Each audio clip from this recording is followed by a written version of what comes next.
I can't tell you how many times I come down and I'm like, dude, you're missing the insurance. Where's it at? I don't have a lien holder. Well, I have it here somewhere. Hold on, let me find, and papers flying. Oh wait, no, they emailed it to me. It's like, dude, I'm telling you, like if I didn't have to come downstairs because and those honestly are like the two most common things that are missing in a deal jacket. Yeah. Right? Because they called, they verified, they got the info, they plugged in the system, but then they forgot to put a stupid copy into my deal folder. Like, dude, it's death by 1,000 paper cuts, right? These are a few of the paper cuts, and technology can solve that problem.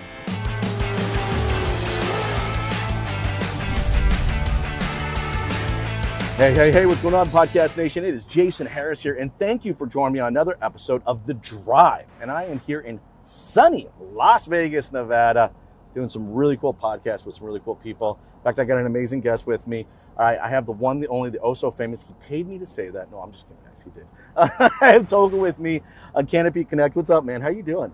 Good. I'm doing great, Jason. Thanks for taking me on this ride. Although I wish I was driving because I wanted to drive a quick. I've never done one of those before. That might actually be the guest drive podcast. I've always wondered what it's like sitting over in that seat. We might have to do that one time. Well, man, I'm glad that you decided to come take a drive with me. It's beautiful today. It's not 114 degrees. It's like 90, 93, 92. So I'm like, this is awesome. Hey, Tolga, I love kicking off these podcasts with a little origin story, right? Create some context for everybody out there watching and listening. Plus, I'm just fundamentally fascinated, right? So let's start today's conversation there. How in the world did you get started in the automotive industry? Yeah, I mean, well, the way that Canopy Connect started is actually not something directly related to auto to start with, but led to it naturally. So before starting Canopy Connect, I wanted to be part of a business that was helping consumers achieve better financial outcomes and save them time. And so I joined this company that was helping individuals with thin credit files get fair access to credit using alternative data. And eventually, now today, there's like things like cash flow underwriting that are pretty common, but at the time it wasn't like that.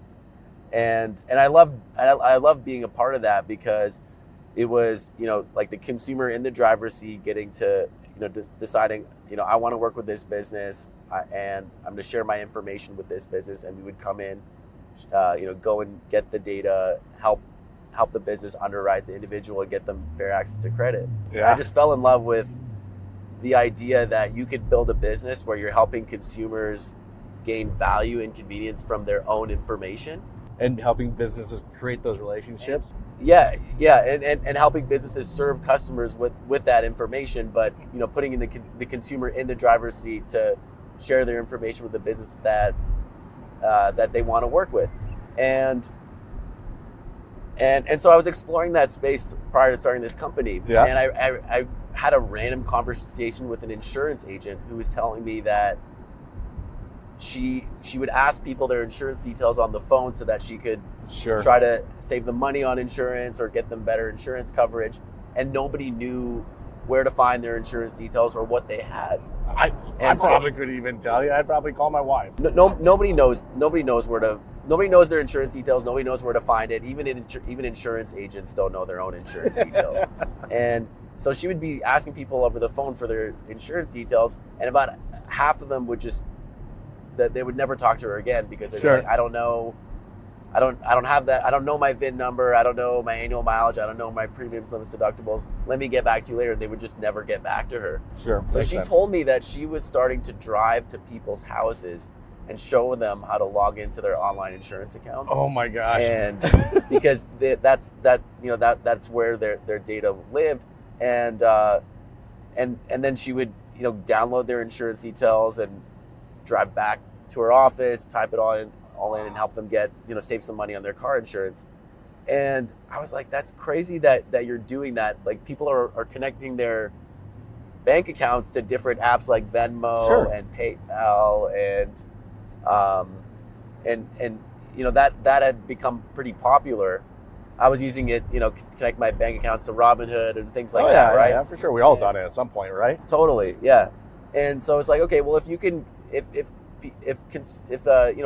people like you and me, if we can connect our bank accounts to things, why can't we connect our insurance accounts to things? Sure. And that's what led to Can It Be Connect, was the idea that, hey, we could help consumers connect their insurance accounts to things and turn these things that are super painful and tedious, and you don't know what the information is, you don't know where to find it, and neither does the business that well, it's a you're stall trying to out. work with. It's a stall out. Like it stalls out the business, right? We were talking a little bit before we started recording today, right? It's just like, that customer experience, I think for anybody out there that's a good operator, and if you're watching this, you're a good operator, all right, that, trying to create that journey needs to be as linear as possible, right? And the worst thing that we can do in our industry, and face it does happen, is we create these kind of like mountains and valleys right through the entire purchase process. So at any point where we can, just make it linear and clean, and it doesn't create this start and stop and stop and start kind of a thing, it just creates for a better customer experience. So it's like, it should be easy. Like I'm trying to take possession of this car that I want to get. I just want to get it and drive off the lot with it.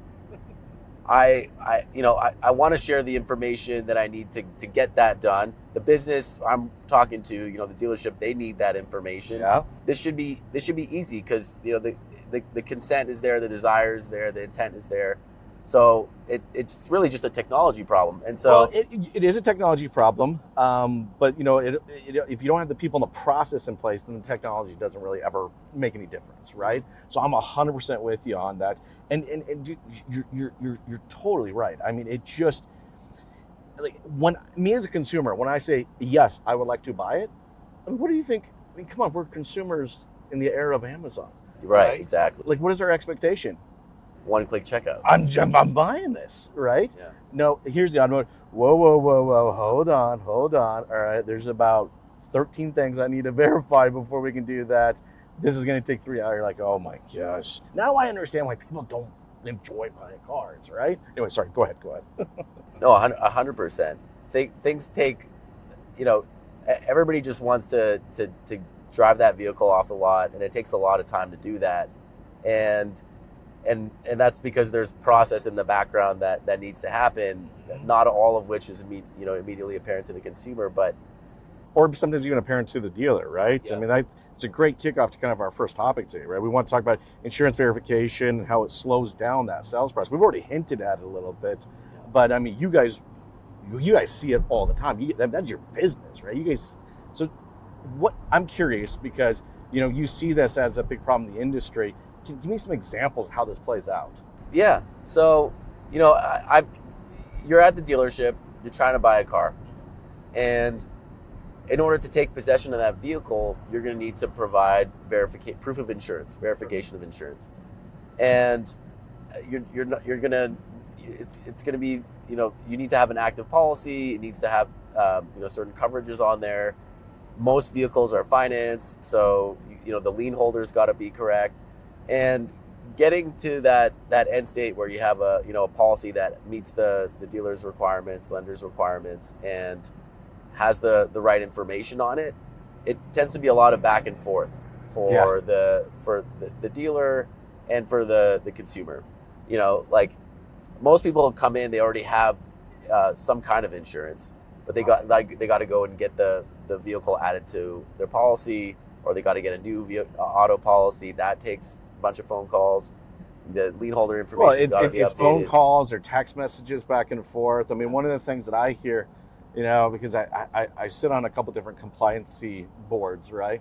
One of the things, like, how many times have I just seen copies of people's insurance information just sitting around everywhere? Or even better, they text you a picture.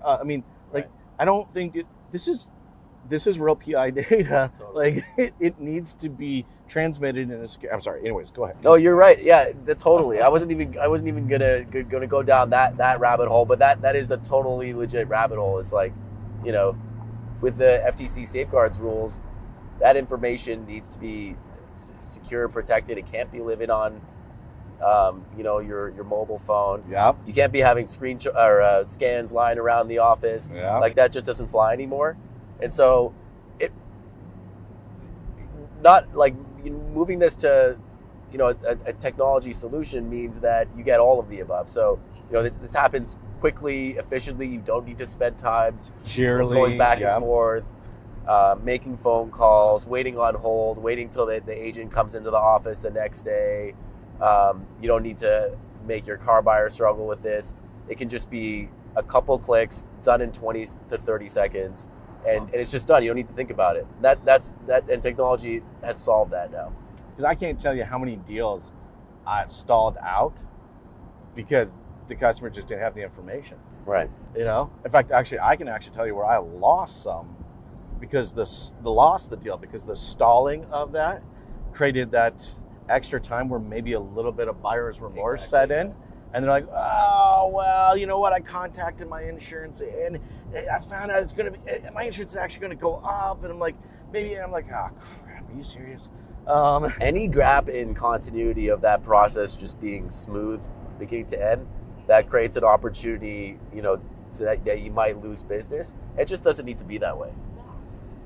Not at all. If you could make a smooth end-to-end process for the car buyer and they can feel that, it's going to drive you right to the finish line, and it's what they want and you want. It's good for everybody. Well, and I think for any business owner, that really should be. And I know for people who watch the show, we have great operators that watch this show, right?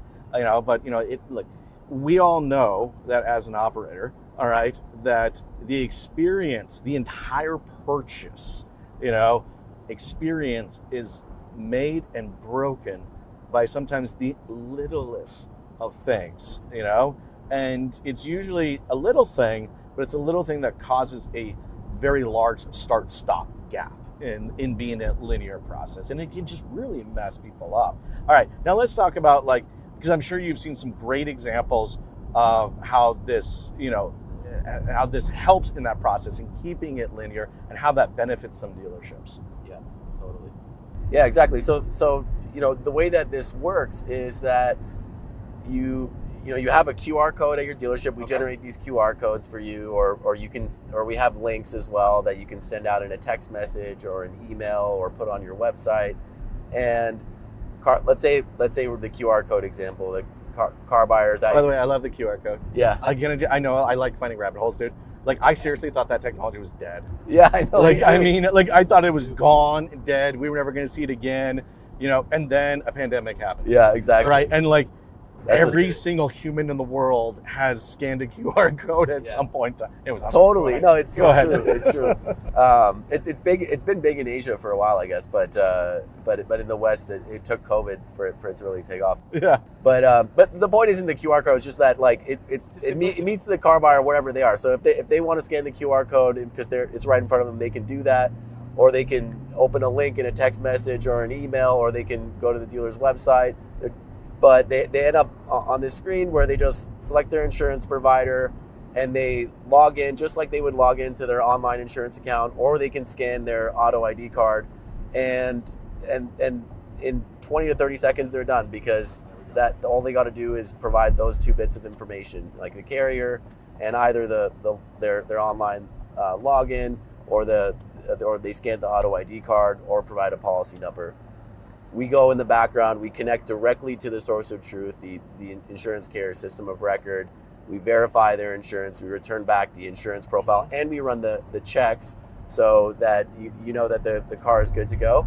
And if the lien holder if the lien holder needs to be updated, we update the lien holder as well. So let's talk a little bit about the lien holder, right? Because I feel like when I was an F&I manager, this was a pain in my ass, man. I am always dumbfounded, but then again, I found myself saying the same thing one time. Yeah. How the hell do people not know? You know what I mean? Just lien holder updates, and it's just time consuming. It's inefficient, man. It's just maybe I'm naive. I got into the car business. I got into the F&I manager position. I just assumed people knew this information. Yeah. Boy, was I surprised to find out almost nobody knows. And even if you know it, it's still tedious for everybody involved, right? Either you're somebody in the F&I office, or a sales manager, or the car buyer. Somebody's got to go and call the insurance agent and go and update the lien holder information. They got to have the exactly correct information in order to protect your financial interest on the vehicle. And the car buyer doesn't want to spend time doing that. The F&I manager or sales manager doesn't want to spend time doing that, and the insurance agent doesn't want to spend time doing that. Nobody's really winning outside of just they need to get the job done. Well, and this was the reason, again, it created this start and stop. Like okay, so a deal was done. All right, I was the F&I manager. It came to my desk. All right, I'm flipping through the file. Shit, I got to call the lien holder.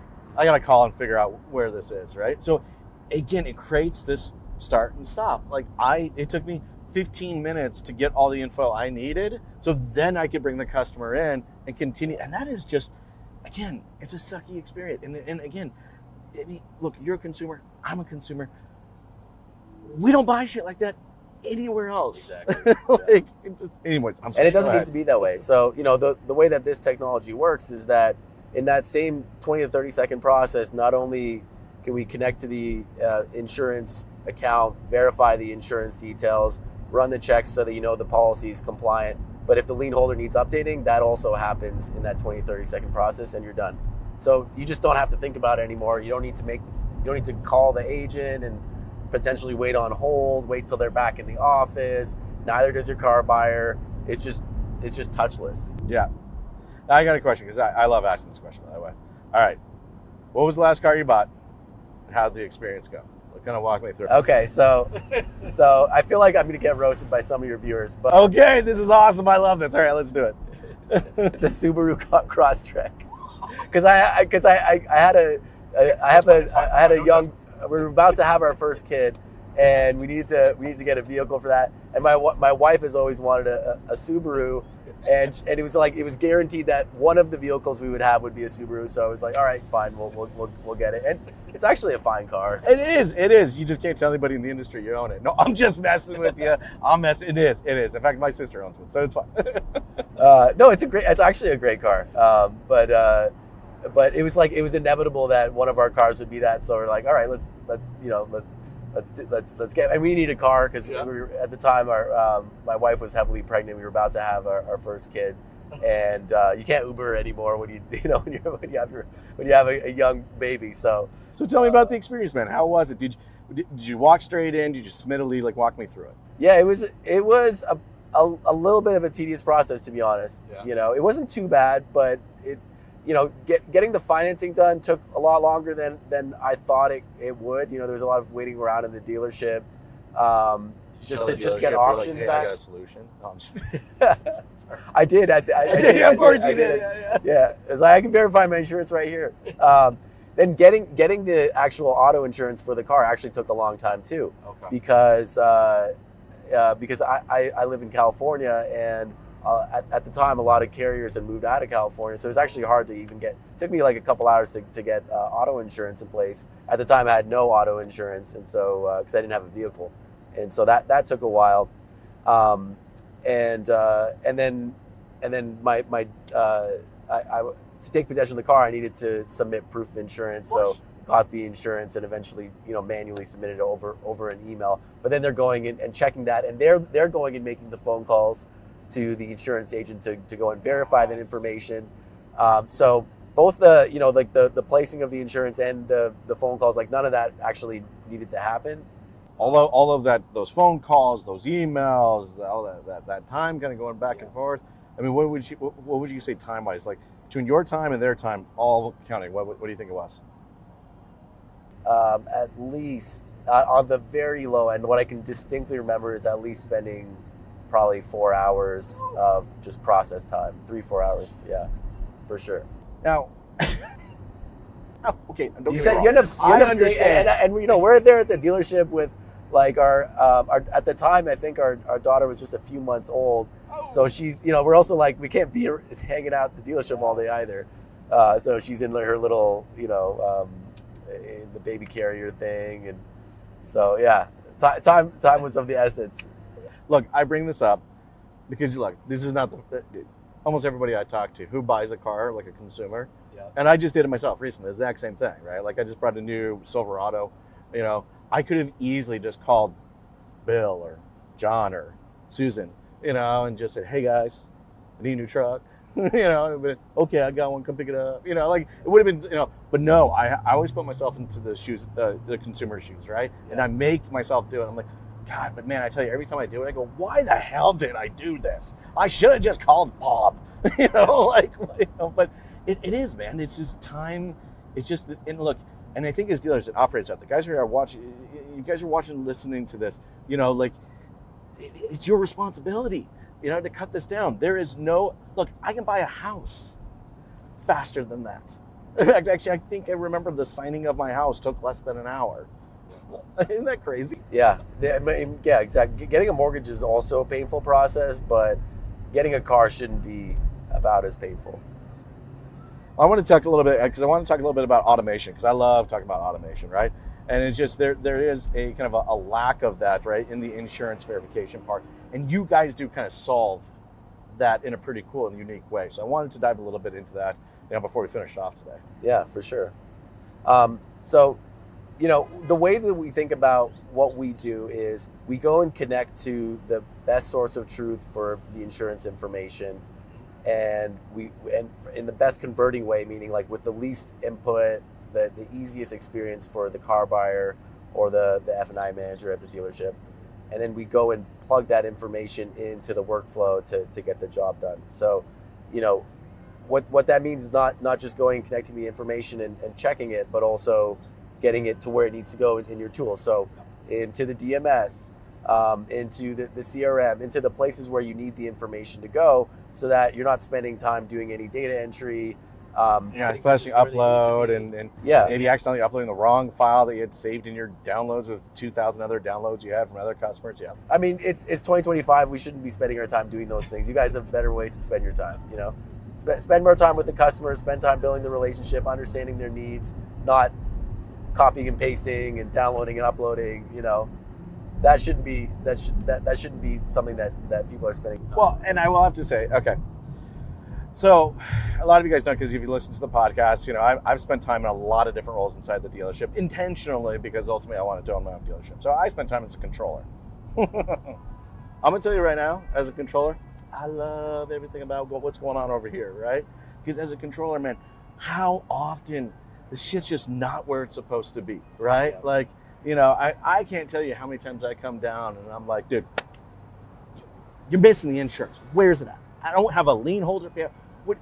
Well, I have it here somewhere. Hold on, let me find, and papers flying. Oh wait, no, they emailed it to me. It's like, dude, I'm telling you, like, if I didn't have to come downstairs because and those honestly are like the two most common things that are missing in a deal jacket, right? Because they called, they verified, they got the info, they plugged in the system, but then they forgot to put a stupid copy into my deal folder. Like, dude, it's death by 1,000 paper cuts, right? These are a few of the paper cuts, and technology can solve that problem. It's the information's right where it needs to be. It is, and you don't even think about it anymore. It is, man. It's cool. For everybody out there watching and listening right now, who would maybe like to connect. So I know we're getting towards the tail end of our time, but who would maybe like to, learn a bit more, maybe continue some parts of today's conversation. What's the best way to connect with you? Yeah. So we're Canopy Connect. I'm Tolga. I'm the founder and CEO of Canopy Connect. You can find us at usecanopy.com, usecanopy.com. Or email hello@usecanopy.com. If you Google Canopy Connect, we'll come up as well. So those are a few ways that you can reach us. And looking forward to speaking with you all. Dude, I appreciate you taking the time to come chat with me today. It's beautiful out here. I'm loving it. Hey, for everybody out there watching and listening right now, we appreciate you. All right. One of the biggest compliments you can give us as content creators is share the show. It means so much to us when you share the show. If you got a manager, if you got a colleague, you got a friend that needs to see, some portion of today's conversation, and no, it's not just about, picking on him for buying a Subaru. No, I'm just kidding. I'm just kidding. But no, if you have somebody that needs to see some portion of today's conversation, please share the show. It means absolutely a ton to us. Thank you so much for your guys' time, and you have yourselves an amazing day. Thank you, everyone.